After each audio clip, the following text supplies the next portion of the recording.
नमस्कार, देवभूमि एक्सप्रेस में आपका स्वागत है और मैं हूं आपके साथ वर्षा। बुलेटिन की शुरुआत करेंगे पिथौरागढ़ से। खबर है जहां पर अंतर्राष्ट्रीय महोत्सव जौल जीबी मनाया गया है। महोत्सव में मुख्यमंत्री पुष्कर सिंह धामी के पहुंचने पर ढोल नगाड़ों से उनका जोरदार स्वागत किया गया। इसके बाद मुख्यमंत्री ने दीप प्रज्वलित और रिबन काटकर महोत्सव का शुभारंभ किया है। साथ ही विभिन्न विकास कार्यों का लोकार्पण और शिलान्यास किया। मेले में लगे हुए स्टॉल का सीएम ने निरीक्षण किया है। इस दौरान सीएम के साथ कैबिनेट मंत्री बिशन सिंह, क्षेत्रीय विधायक हरीश धामी सहित तमाम बीजेपी के पदाधिकारी मौजूद रहे।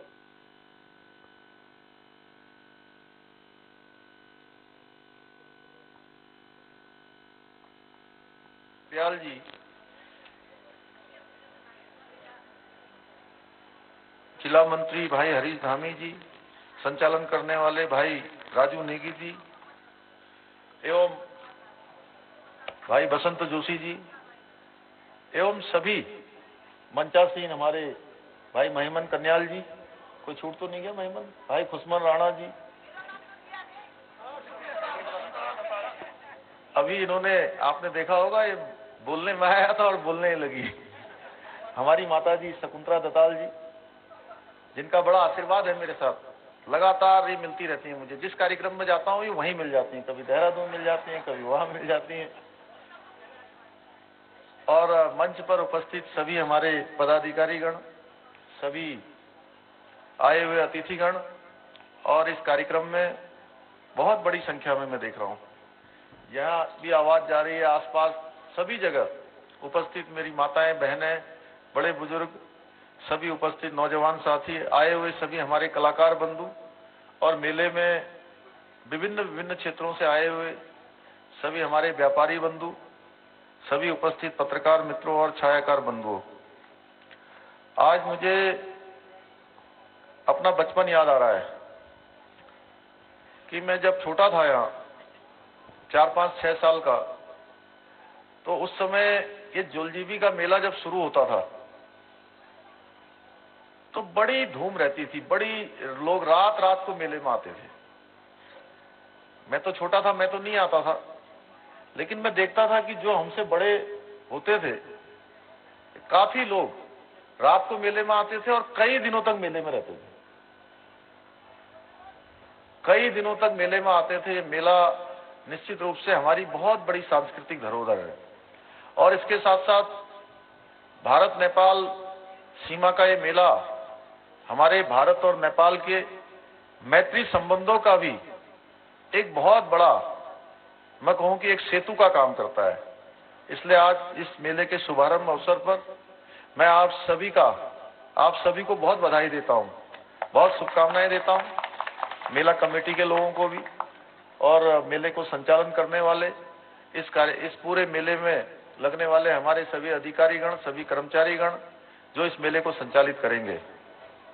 भाइयों बहनों, मैंने पिछले 4 जुलाई से उत्तराखंड सरकार में मुख्य सेवक के रूप में काम करना शुरू किया है और 4 महीने में हमने 400 से भी ज्यादा, आदरणीय बिशंदा हमारे यहाँ मंच पर हैं, ये भी उस कैबिनेट में हम लोग सब साथ में रहते हैं, सब साथ में बैठते हैं, 400 से भी ज्यादा फैसले हमने लिए हैं अभी तक। और आप सब लोग देख रहे होंगे, लगातार केवल फैसले नहीं ले रहे हैं, केवल घोषणाएं नहीं कर रहे हैं, जो फैसले ले रहे हैं उनके सबके शासनादेश निकाल रहे हैं और जो घोषणाएं कर रहे हैं उनको धरातल पर उतारने का हर संभव प्रयास कर रहे हैं कि जो भी घोषणाएं हैं वो धरातल पर उतरे।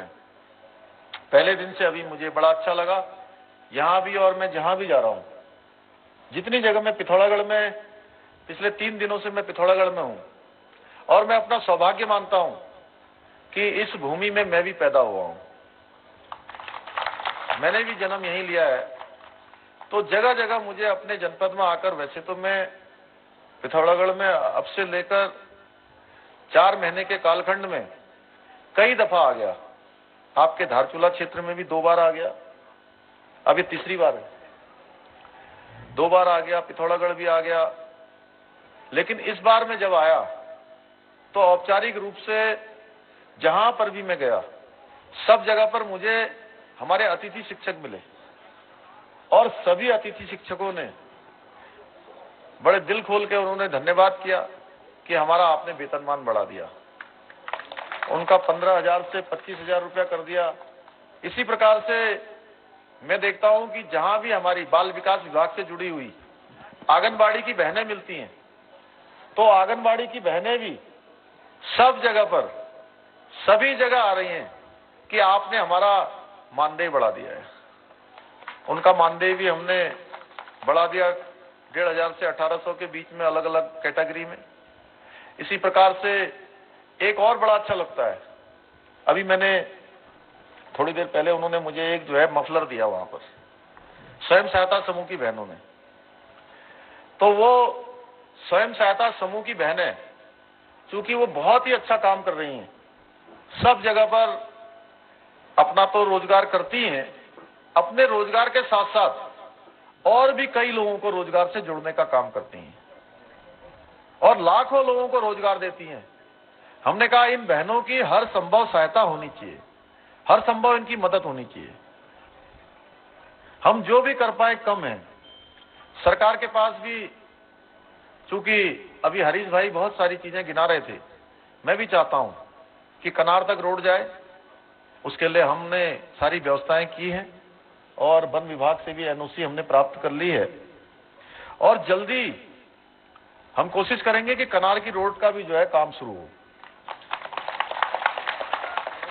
लेकिन उसके बावजूद भी सरकार के पास बहुत सीमित संसाधन है और सीमित संसाधन इसलिए भी हो गए हैं कि पिछले 1.5 सालों से पूरी दुनिया के अंदर ये कोरोना महामारी आ गई और कोरोना महामारी में हमारे जो राजस्व की प्राप्ति है, जो पैसा सरकार को मिलता है विभिन्न प्रकार के टैक्सों से, विभिन्न प्रकार के उपक्रमों से, विभिन्न विभागों से, वो सारा का सारा कम हो गया।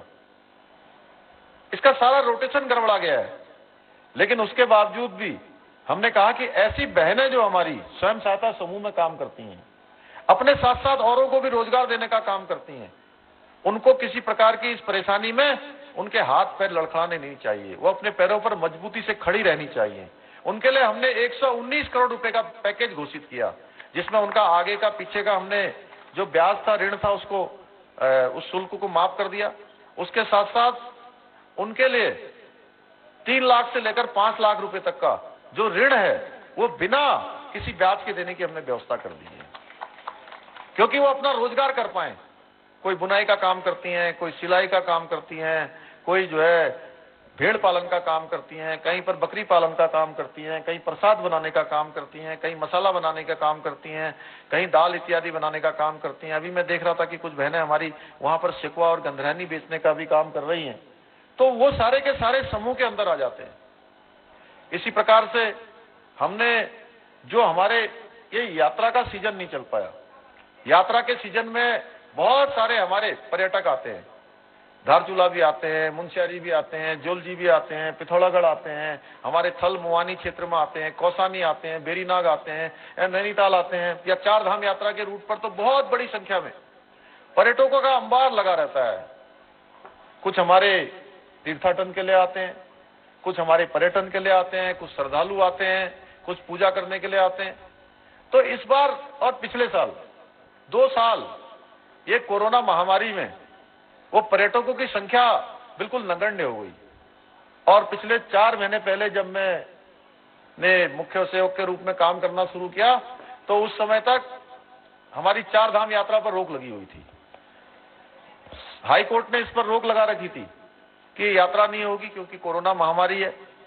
मैं जुलाई से, जिस दिन से मैंने काम करना शुरू किया, उस दिन से लगातार मैं ये प्रयास करता रहा, हमारी पूरी सरकार प्रयास करती रही कि ये यात्रा चालू हो जाए, और बहुत प्रयास किया।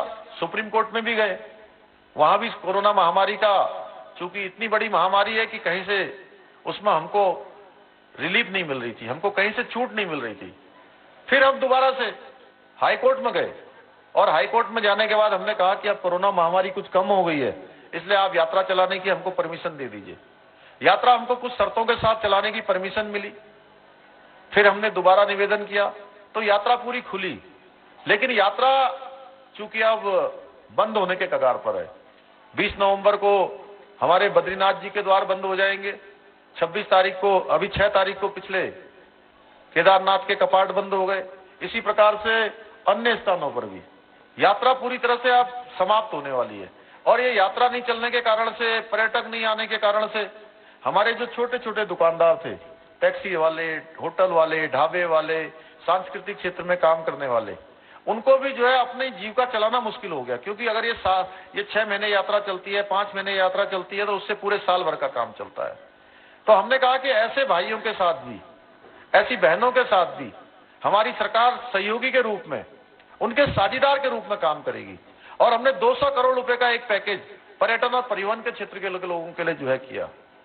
और मुझे खुशी है कि मैं जहां भी गया, मैं एक बार टिहरी गया, टिहरी जनपद में गया तो वहां के लोग आए और वो बोले कि हम आपका धन्यवाद करना चाहते हैं कि आपने जो हमारा परिवहन क्षेत्र के लिए, पर्यटन क्षेत्र के लिए जो पैकेज घोषित किया था, उसका पैसा सीधे डीबीटी के माध्यम से हमारे खातों में आना शुरू हो गया है। इसी प्रकार से हेल्थ के क्षेत्र में काम करने वाले जो हमारी एएनएम है, जेएनएम है, हमारी हेल्थ के जो टेक्नीशियन है, फार्मासिस्ट है, डॉक्टर हैं, जो भी इस श्रेणी में आते हैं, उनके लिए भी हमने 205 करोड़ रुपए का पैकेज दिया कि अगले 6 महीने तक उनके खातों में पैसा आता रहेगा। अभी हमने आंगनबाड़ी बहनों का किया, आशा बहनों का किया, अभी उपनल कर्मचारियों का किया, हमारे ग्राम प्रधानों का किया। अभी हमने वक्त एक छोटे से ब्रेक का है।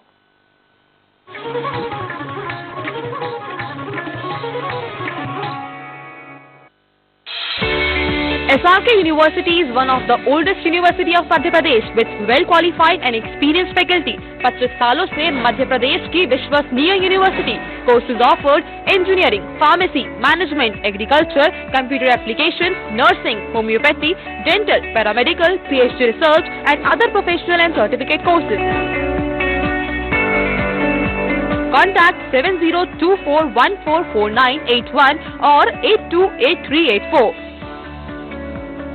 The achievement we celebrate today is but a step and opening of opportunity to the greater triumphs and achievements that await us. 15 अगस्त 1947 की आधी रात की ये आवाज करोड़ों भारतीयों को आधुनिक भारत की तस्वीर दिखा रही थी।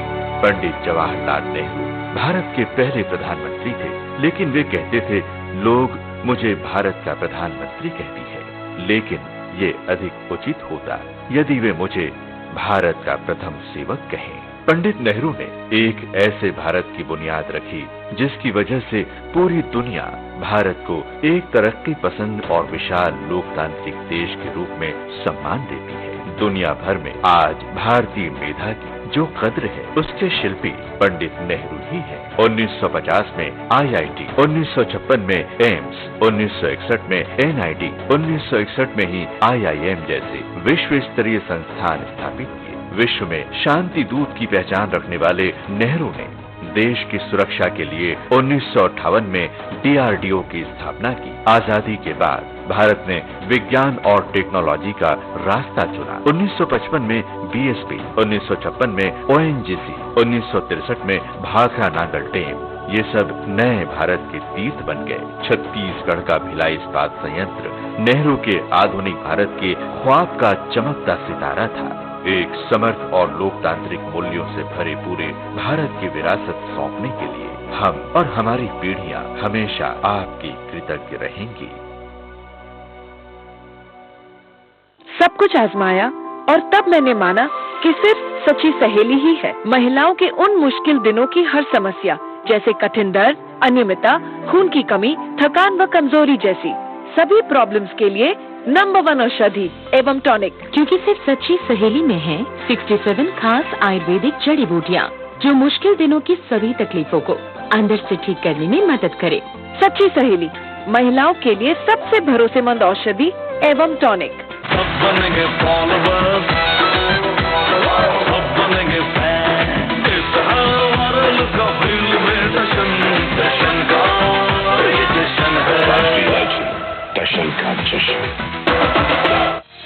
Sri Sathya Sai University is the fastest growing university of Madhya Pradesh her student मेहनती और टैलेंटेड होता है। जरूरत है तो बस एक अच्छी गाइडेंस की, जो उन्हें मिलती है Shri Satya Sai university of technology and medical sciences में। Admission guidance for courses like engineering, pharmacy, computer, commerce, management, arts, education, polytechnic, paramedical, homeopathy, law and agriculture. Shri Satya Sai university Sehore. Call 9826293590.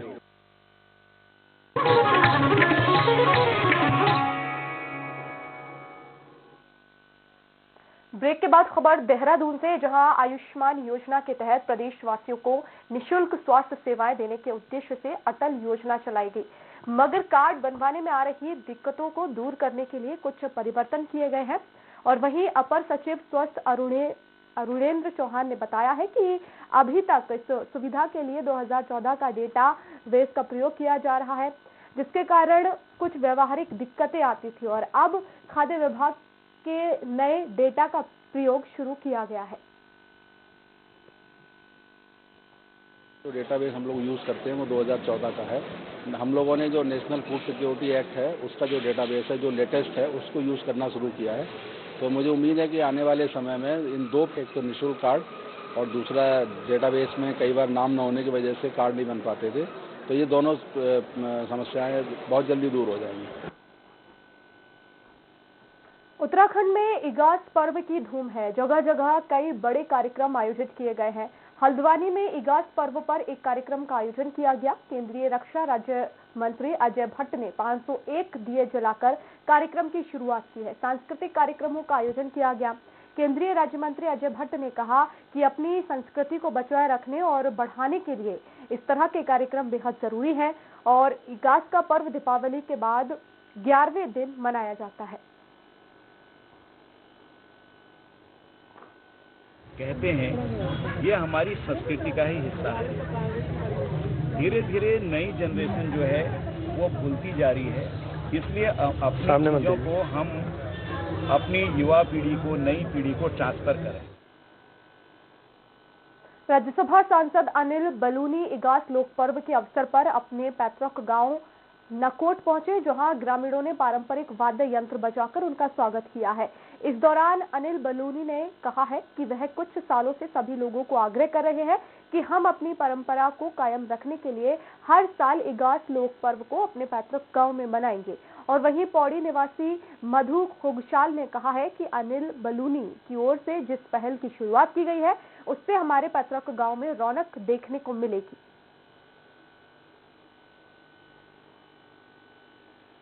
उसकी लड़ाई की शुरुआत है।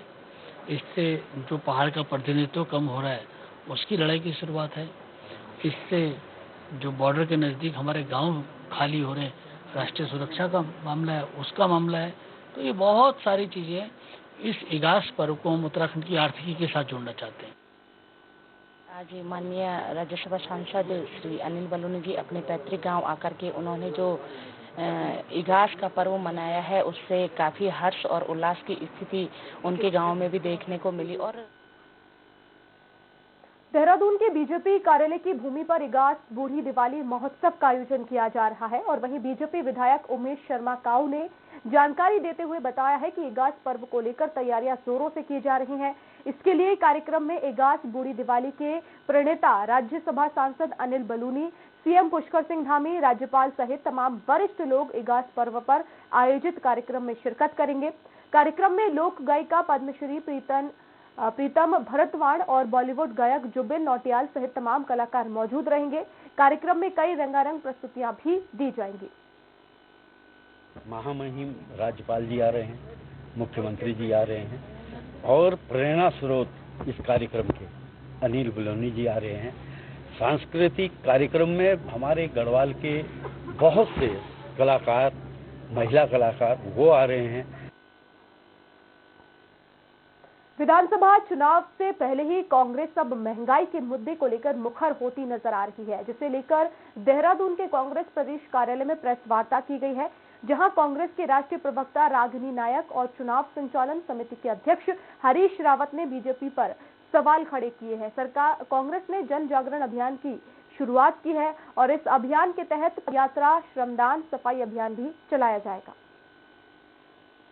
सरकार ने न सिर्फ दुपहिया, चार पहिया वाहन से पेट्रोल और डीजल को गायब किया है, न सिर्फ हमारी थाली से खाना गायब किया है, न सिर्फ हमारी जेब से पैसा गायब किया है, बल्कि मैं कहना चाहती हूँ कि इस देश की जनता के चेहरे से हंसी और उनके जीवन से सुकून गायब कर दिया। सांस्कृतिक जुड़ाव, जो हमारी परंपराओं के साथ जुड़ाव था,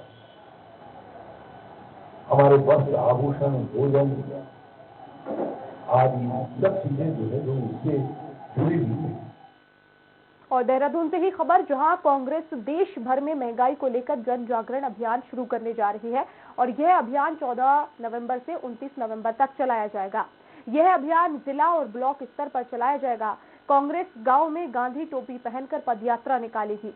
कांग्रेस राष्ट्रीय प्रवक्ता ने केंद्र सरकार पर हमला बोलते हुए कहा है कि देश में बढ़ रही महंगाई से लोगों का बुरा हाल है। कि जनता तक, जन जन तक जाकर हमें एक जन जागरण अभियान चलाना चाहिए, जिसकी शुरुआत आज पंडित जवाहरलाल नेहरू जी के जन्म दिवस 14 नवंबर से हुई है। 29 नवंबर तक ये कार्यक्रम चलेगा, जिसके दौरान 15 दिन तक की पदयात्रा देश के हर कोने कोने में होगी। हरिद्वार में कांग्रेस प्रदेश सचिव महेश प्रताप राणा के कैंप कार्यालय पर पूर्व पीएम पंडित जवाहरलाल नेहरू की जयंती मनाई गई है। कार्यक्रम में मौजूद लोगों ने जवाहरलाल नेहरू की मूर्ति के आगे पुष्पांजलि अर्पित कर उन्हें श्रद्धांजलि दी है। महेश प्रताप राणा ने कहा है कि हमने एक गोष्ठी का आयोजन किया है, जिसमें हमने छोटे बच्चों को भी इसमें शामिल किया है। हमारा मकसद है स्वतंत्रता सेनानियों के बारे में इन बच्चों को बताया जाए कि कैसे जवाहरलाल नेहरू ने देश की सेवा की है। हमें उनके बताए हुए मार्ग पर चलकर अपना जीवन जीना चाहिए।